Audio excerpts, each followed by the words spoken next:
வணக்கம். இது news first prime time sunrise.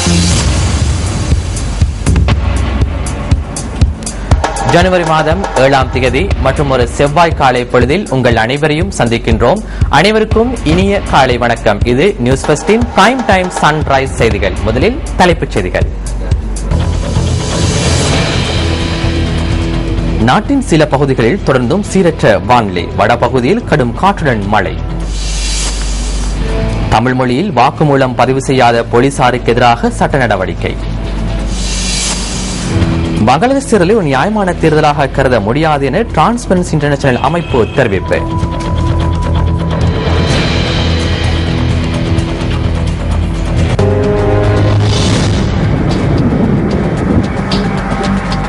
முதலில் நாங்கள் உள்நாட்டு செய்திகள் தொடர்பில் கவனம் செலுத்துகின்றோம். குறிப்பாக கடந்த சில தினங்களாக நாட்டின் சில பகுதிகளில் சீரற்ற வானிலை வருகின்றது. வடபகுதியை பொறுத்தமட்டில் யாழ்ப்பாணம், முல்லைத்தீவு உள்ளிட்ட பல்வேறு பகுதிகளில் இந்த நிலைமையை நாங்கள் அவதானிக்கக்கூடியதாக இருக்கின்றது. கடந்த ஞாயிற்றுக்கிழமை இவ்வாறு முன்னெச்சரிக்கை நடவடிக்கையாக மக்கள் 100 மீட்டர் தொலைவுக்கு அப்புறப்படுத்தப்பட்டார்கள். இந்த வானிலை தொடர்ந்தும் நீடிப்பதா, அது தொடர்பிலான தகவல்களை அறிந்து கொள்வதற்காக வளிமண்டல திணைக்களத்தின் வானிலை அதிகாரி கே சூரியகுமார் நாங்கள் தொடர்பினை ஏற்படுத்தியிருக்கின்றோம். வணக்கம். வணக்கம். இந்த வானிலை தொடர்பிலான தகவல்களை அறிந்து கொள்வதற்கு நாங்கள் முற்படுகின்றோம். குறிப்பாக கடந்த ஞாயிற்றுக்கிழமை அறிவிக்கப்பட்ட இந்த நிலைமை இன்னும் தொடர்கின்றதா அல்லது அது இலங்கை விட்டு நகர்ந்து விட்டதா? அந்த தாளமுக்க நிலையானது நேற்று முல்லைத்தீவுக்கு மேலாக காணப்பட்ட இந்த தாளமுக்க நிலையானது தற்போது புத்தளம் நோக்கி மிகவும் மெதுவாக நகர்ந்து கொண்டிருக்கின்றது. இதன் காரணத்தினால் இன்றும் வட பிராந்தியத்தை சூழ உள்ள ஆழ்கடல் பிரதேசங்களிலும் மழை கொண்ட காலநிலை காற்றுடன் காணப்படும். கடல் பிராந்தியங்களை பொறுத்தவரையில் நீர்கொழும்பு முதல் காங்கேசந்துறையூடான மட்டக்களப்பு வரையான ஆழ்கடல் பகுதிகளில் மழை காணப்படும்.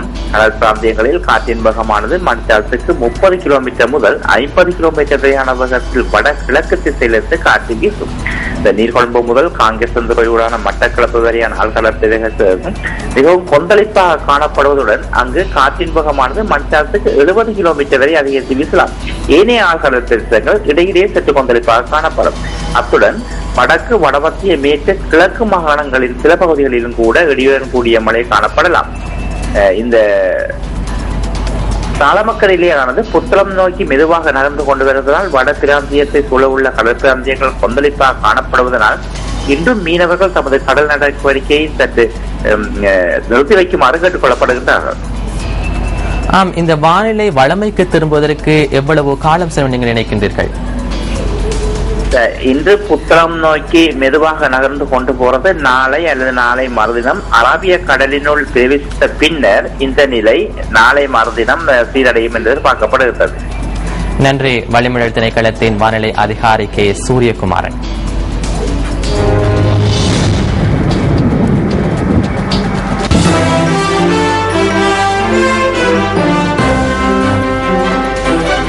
வடபகுதியை தாக்கியுள்ள இந்த சீரற்ற வானிலை தொடர்பிலான தகவல்களை நாங்கள் உடனுக்குடன் வழங்குவதற்கு தயாராக இருக்கின்றோம்.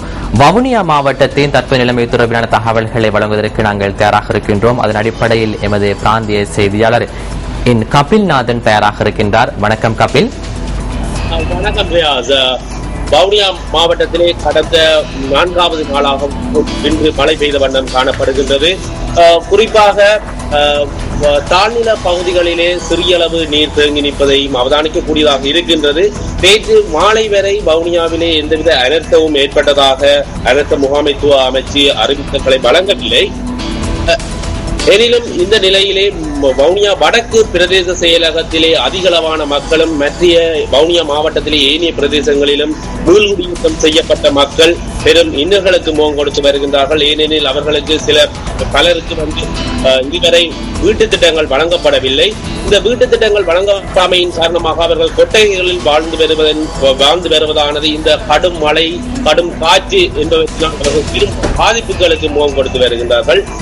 இவ்வாறான நிலையிலே வவுனியா மாவட்டத்திலே பரவலாகவே மழை பெய்து வருவதன் காரணமாகவும் கடும் காற்று வீசுவதன் காரணமாகவும் ஆரிய மரங்கள் முறிந்து விழலாமா என்ற ஐயப்பாடுகள் கூட காணப்பட்டுக் கொண்டிருக்கின்றது. எனினும் நீண்ட வறட்சிக்கு பின்னரான இந்த மழை விவசாயிகளுக்கு பாரிய ஒரு சந்தோஷத்தை அளித்திருக்கின்றது. வறண்ட பூமியாக காணப்பட்ட வயநிலங்கள் இன்று நீர் நிறைந்து நீர் தேங்கி நிற்கின்ற ஒரு அழகிய காட்சிகளை எங்கள் கண்கூடாக காணக்கூடியதாக இருக்கின்றது. சிறிய குளங்கள் பெருக்கெடுக்கலாம் என்கின்ற ஒரு வாய்ப்பும் இந்த விவசாயிகள் மத்தியிலே காணப்படுகின்றது. ஆகவே இந்த காலபோக நெச்செய்கைக்கு பின்னரான சிறுபோக செய்கை அவர்களுக்கு சிறந்த ஒரு வாய்ப்பை வழங்கும் என்கின்ற ஒரு அவா அவர்களிடம் காணப்படுவதையும் நாங்கள் அவதானிக்கக்கூடியதாக இருக்கின்றது. நியூஸ் பிளஸ் செய்திகளுக்காக வவுனியாவில் இருந்து நவரத்தினம் கபிலநாத். வவுனியாவின் நமது பிராந்திய செய்தியாளர் கபில் காலை வேளையிலே ஸ்கைப் ஊடாக நேரடியாக தொடர்பினை ஏற்படுத்தியிருந்தார். வவுனியாவின் தற்போதைய நிலைமை தொடர்பான தகவல்களை எமக்கு வழங்கியிருந்தார். நன்றி கபில். அதேபோன்று சீரற்ற வானிலை காரணமாக அதிகம் பாதிக்கப்பட்ட ஒரு மாவட்டமாக முல்லைத்தீவு மாவட்டத்தை குறிப்பிட முடியும். குறிப்பாக நேற்று எமக்கு கிடைத்த தகவல்களின் அடிப்படையில் 60 குடும்பங்கள் இந்த சீரற்ற வானிலை காரணமாக பாதிக்கப்பட்டு இடம்பெயர்ந்துள்ளதாக தகவல்கள் கிடைக்கின்றது. முல்லைத்தீவு மாவட்டத்தின் இன்றைய நிலைமை தொடர்பான தகவல்களை அறிந்து கொள்வதற்காக எமது பிராந்திய செய்தியாளர் பி மதிவதனன் நாங்கள் தொடர்பினை ஏற்படுத்தியிருக்கின்றோம். வணக்கம் மதிவதனன். வணக்கம் பிரியாத். இங்கே தொடர்ந்து சீரற்ற காலநிலை நிலவிக் கொண்டிருக்கிறது. கடல் மிகவும் கொந்தளிப்பாக இருக்கிறது. சில பகுதிகளிலே கடல் அரிப்பு காணப்படுகிறது. மீனவர்கள் சொல்கிறார்கள் தற்போது அலை வந்து கரையை அடைகின்ற பகுதிகளில் தான் தங்களுடைய மீன்பிடி படகுகளை தாங்கள் நிறுத்தி வைத்தோம். தற்போது அந்த இடத்துக்கு கடல் அலைகள் வந்திருக்கின்றன என்று. அதுடன் ஈரமான மணலாக இருந்த போதிலும் காற்றின் வேகத்தின் காரணமாக அந்த மணல் காற்றின் ஊடாக எடுத்துச் செல்லப்பட்டு மீன படகுகள் மேலே படியவிடப்படுகின்ற காட்சிகளை நாங்கள் காணக்கூடியதாக இருக்கிறது. அந்த இடம்பெயர்ந்த மக்கள் கரையோரத்திலிருந்து இடம்பெயர்ந்த மக்கள் தற்பொழுது கள்ளப்பாடு முல்லைத்தீவு நகரத்துக்கு அருகாமையில் உள்ள கிராமமான கள்ளப்பாடு பிரார்த்தாலையில் தங்க வைக்கப்பட்டிருக்கிறார்கள். இங்கே சுமார் 100 வரையிலான தனிநபர்கள் என்ற குடும்பங்கள் இல்லாமல் 100 நபர்கள் தனிநபர்கள் என்ற வகையில 100க்கும் மேற்பட்டவர்கள் இருக்கிறார்கள். இவர்களுக்குரிய உணவு விநியோகம் நேற்று கொஞ்சம் சில இடர்பாடுகள் காணப்பட்ட போதிலும் அது மாலை வேளையில் அது தீர்க்கப்பட்டு பிரதேச செயலாளர் திரேஷ்குமார் மற்றும் அனைத்து முகாமைத்துவ நிலைய அதிகாரிகள் சமைத்த உணவை வழங்குவதாகவும் இன்றைய தினம் அவர்களுக்கு உணவுப் பொருட்கள் உலர் உணவு பொருட்கள் வழங்கப்பட்டு அவர்கள் குழுக்களாக அந்த உணவுகளை சமைத்து உண்பதற்குரிய ஏற்பாடுகள் செய்யப்பட்டிருப்பதாகவும் தெரிவிக்கப்படுகிறது. தொடர்ந்தும் சீரற்ற காலநிலை நிலவிக் கொண்டிருக்கிறது. செய்திகளுக்காக முல்லைத்தீவிலிருந்து மதிவதனன். நன்றி மதிவதனன். முல்லைத்தீவு மாவட்டத்தின் இன்றைய நிலைமை தொடர்பான தகவல்களை வழங்கியிருந்தார். அதேபோன்று கிளிநொச்சி மாவட்டத்திலும் சீரற்ற வானிலை காரணமாக மக்கள் பாதிக்கப்பட்டிருக்கின்றார்கள். கிளிநொச்சி மாவட்டத்தின் இந்த நிலைமை தொடர்பான தகவல்களை அறிந்து கொள்வதற்காக எமது செய்தியாளர் ஜி சப்த சங்கரு நாங்கள் தொடர்பினை ஏற்படுத்தியிருக்கின்றோம். வணக்கம் சங்கரி. வணக்கம். கிளிநொச்சி மாவட்டத்தில் இன்றைய தினமும் காலநிலை மிகவும் மோசமாக காணப்படுகிறது. காற்றுடன் கூடிய குளிர்ச்சியான நிலைமை தொடர்ந்து காணப்படுகிறது. இடையிடையே மழை நேற்று இரவு முழுவதும் பெய்யக்கூடியதை காணக்கூடியதாக இருந்தது. இருப்பினும் கடல் பகுதி கிளிநொச்சியை அண்டி இருக்கின்ற கடல் பகுதிகளில் சற்று கடல் அலைகள் ஓய்ந்திருப்பதாகவும் இன்றைய தினம் காற்றினுடைய வேகம் கடல் பகுதி அண்டி இருக்கிற பகுதிகளில் ஓரளவு குறைந்திருப்பதாகவும் அப்பகுதியில் இருக்கின்ற மீனவர்கள் குறிப்பிட்டிருந்தார்கள். இருப்பினும் தாம் இன்றைய தினமும் மீன்பிடி தொழிலுக்கு செல்வதை தவிர்த்துள்ளதாகவும் அவர்கள் குறிப்பிடுகின்றார்கள். எனினும் இன்றைய தினம் தொடர்ந்தும் தனி மூட்டத்துடனான காலநிலை இன்றைய தினம் காணப்படுகிறது. கடந்த 2 நாட்கள் பெய்த மழையினால் கிளிநொச்சி மாவட்டத்தில் அதிகமாக இருக்கின்ற மக்கள் தற்காலிக வீடுகளிலே இருக்கின்றார்கள். அவர்களுக்கான நிரந்தர வீடுகள் இன்னமும் அனைவருக்கும் வழங்கப்படவில்லை. ஒரு சில பகுதியினர் இன்னமும் தற்காலிக வீடுகளிலே வாழ்ந்து வருகின்றார்கள். அவர்களுடைய வீடுகளுக்குள்ளும் சில இடங்களிலே தண்ணீர் புகுந்திருக்கின்றன.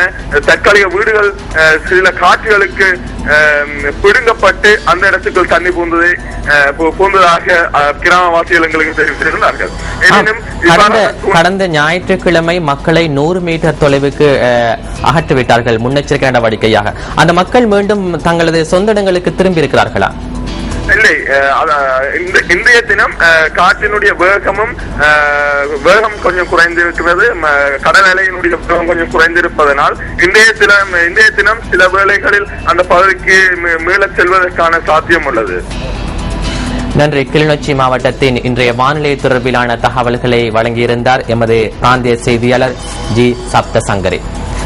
அதேபோன்று சீரற்ற வானிலை காரணமாக புத்தளம் மாவட்டத்திலும் சில பகுதிகள் பாதிப்படைந்திருக்கின்றது. புத்தளம் மாவட்டத்தின் இன்றைய நிலைமை தொடர்பிலான தகவல்களை அறிந்து கொள்வதற்காக புத்தளம் மாவட்டத்தின் எமது பிராந்திய செய்தியாளர் MA காசிமுடன் நாங்கள் தொடர்பினை ஏற்படுத்தியிருக்கின்றோம். வணக்கம் காசிம். வணக்கம் ரியாஸ் ஹாரிஸ். நாட்டில் ஏற்பட்டுள்ள தாளமுக்கம் காரணமாக புத்தளம் மாவட்டத்தில் நேற்று நள்ளிரவு முதல் காற்றுடன் கூடிய மழை பெய்து தற்பொழுது மழை தணிந்துள்ள போதிலும் மழை விட்டு விட்டு பெய்து வருவதையும் அவதானிக்கக்கூடியதாக இருக்கின்றது. அத்துடன் பிரதேசத்தில் குளிருடன் கூடிய காலநிலை நிலவதினால் மக்கள் இயல்பு வாழ்க்கை பாதிக்கப்பட்டுள்ளது. கடல் கொந்தளிப்பாக இருப்பதனால் இன்றும் கடல் தொழிலுக்கு செல்ல வேண்டாம் என புத்தளம் மாவட்ட இடர் முகாமைத்து நிலையத்தின் அதிகாரிகள் தெரிவிக்கின்றனர். நியூஸ் பெஸ்ட் செய்திகளுக்காக புத்தளத்திலிருந்து MA காசிம். புத்தளம் மாவட்டத்தின் இன்றைய நிலைமை தொடர்பிலான தகவல்களை காலை வேளையிலே அந்த பகுதிக்கு சென்று ஸ்கைப் ஊடாக தகவல்களை வழங்கியிருந்தார் எமது பிராந்திய செய்தியாளர் MA காசிம். குறிப்பாக எமது நேயர்களுக்கு நாங்கள் ஒரு விடயத்தை குறிப்பிட வேண்டும். வங்காள விரிகுடாவில் ஏற்பட்டுள்ள தாளமுக்கம் காரணமாக நாட்டை ஊடர்த்து செல்கின்ற இந்த காற்றின் வேகம், அதே போன்று எந்தெந்த பகுதிகளை இந்த சீரற்ற வானிலை தாக்க முடியும் என்பது தொடர்பான தகவல்களை உடனுக்குடன் நாங்கள் வழங்குவதற்கு தயாராக இருக்கின்றோம். நியூஸ் ஃபர்ஸ்டின் வெதர் சென்டர் இதற்காக தயாராக இருக்கின்றது என்பதனை கூறிக்கொள்கின்றோம்.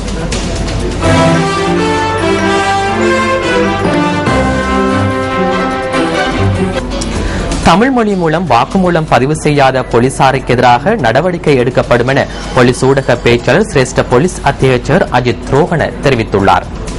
தமிழ் மொழியில் முறைப்பாடுகள் வாக்குமூலங்கள் பதிவு செய்யப்படுவதில்லை என்று எழுந்துள்ள குற்றச்சாட்டுகளுக்கு பதிலளிக்கும் வகையில் அவர் இதனை குறிப்பிட்டுள்ளார். வடமாகாணத்தில் உள்ள அனைத்து போலீஸ் நிலையங்களிலும் தமிழ் மொழியில் முறைப்பாடு மற்றும் வாக்குமூலம் பதிவு செய்ய முடியும் என போலீஸ் ஊடக பேச்சாளர் சுட்டிக்காட்டினார். அவ்வாறு பதிவு செய்யாத போலீசார் தொடர்பில் முறைப்பாடு செய்யுமாறும் அஜித் ரோஹன தெரிவித்தார். கடந்த ஆண்டு முதல் முன்னெடுக்கப்படும் இந்த திட்டத்தினை வலுவூட்டுவதற்கான செயற்பாடுகள் முன்னெடுக்கப்பட்டுள்ளதாக போலீஸ் ஊடக பேச்சாளர் மேலும் கூறினார்.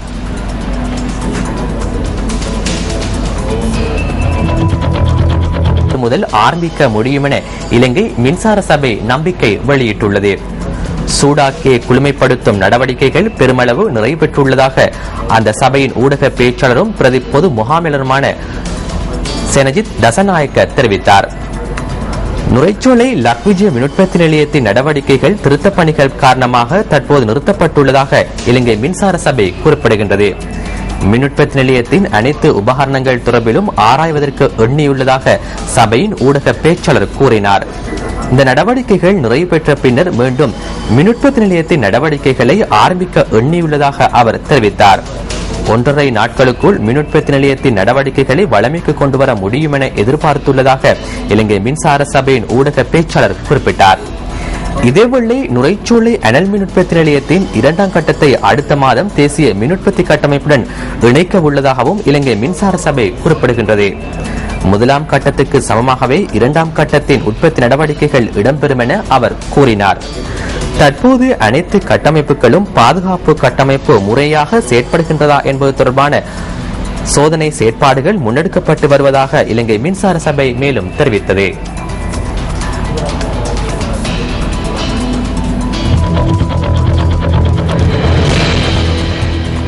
இத்துடன் நிறைவடைகின்றது நியூஸ் ஃபர்ஸ்டின் இன்றைய பிரைம் டைம் சன்ரைஸ் செய்திகள். மலர்ந்துள்ள இன்றைய நாள் அனைவருக்கும் இனிய நாளாக அமைய வேண்டும் என்று வாழ்த்துக்கள் கூறி விடைபெறுகின்றோம். வணக்கம். Hotline 0114-896-896 www.newsfirst.lk. Feedback